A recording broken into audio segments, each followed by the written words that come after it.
હું માનું છું કે સિસ્ટમની અંદર ચેડા થાય છે, સિસ્ટમની અંદર છીંડા છે, પેપર લીકેજ થાય છે. જેટલા પણ પેપર લેવાય ને એ બધું જ એજન્સીથી કામ થાય છે. તમને ખબર છે?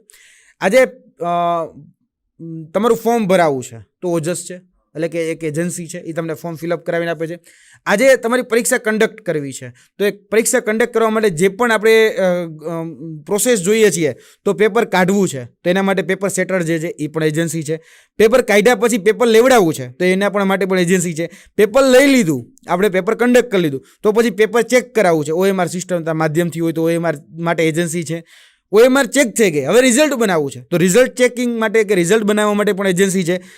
જ્યારે આ બધી જ ઘટના પરિણામ બનાવું છો, પરિણામ પછી આપણે એને કહી શકાય કે તમને પણ ખ્યાલ હશે કે ભાઈ પ્રોવિઝનલ આન્સર ક્યાં આવે, PA ક્યાં આવે, પછી FA ક્યાં આવે, તો એ પણ એજન્સીઓ કામ કરતી હોય છે. આપણે TCSને કામ સોંપતા હતા, CBRT પદ્ધતિ હતી એટલા માટે આ બધું જ એજન્સીઓ દ્વારા કામ થતું રહે. સૌથી મોટા છીંડા છે ને અહીંયા છે.